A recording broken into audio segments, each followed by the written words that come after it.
Hey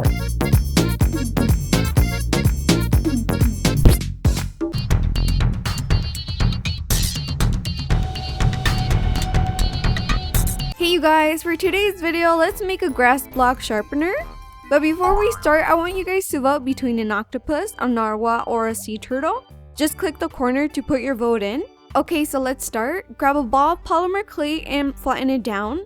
Then with a blade, cut a rectangle and then cut the rectangle into 2 squares. These are going to be the eyes. Then cut out some squares and rectangle shapes in light green, green, light brown, and brown.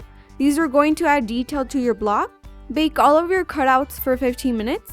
Now let's work on our base, and for that you will need a block. I made this one with polymer clay and kitchen foil, and if you guys want to see how I made it, check out the slime video at the 16-second mark.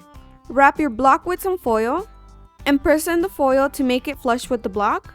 Flatten out some polymer clay enough to cover the base and fold it around. Pinch the corners and then cut them off. Fix and mold your shape, and if you're missing parts, go ahead and fill them in. Blend in the polymer clay by running your fingers down the clay. And now that we have the bottom base, let's add the eyes by brushing some TLS on back of them and then pressing them into their place. Add both eyes. Then press in your shapes into the base. If you guys want, you guys can skip this step and instead paint on the shapes after it's baked, but I decided to do it this way on all 4 sides. Fully bake your base, and once it's baked, remove the foil. Slightly press the bottom of the block and try your best to pull it out. Then remove the foil. To make the lid, make a flat square enough to cover the top. Then I grabbed this double sharpener and pressed it in to make an indent. I made the indent in the holes before I pressed in the shapes, so I kind of distorted the hole, so I suggest you guys do it after you press in the shapes. But once you have the lid, bake it for 15 minutes. Make a foil lid for your base. Place your lid on top and then add all of the sides. Then with the blade, cut out some square and rectangles from the sides. Do all 4 sides. Then press in your shapes like we did before. Remove the lid and then fully bake it.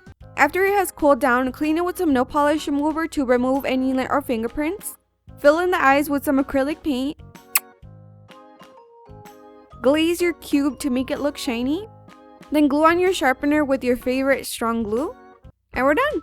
I really like the fact that it has a lot of space for pencil shavings, but you guys can make it as big or as small as you want. And I hope you guys enjoyed this video, and I hope you guys have a good one. Bye!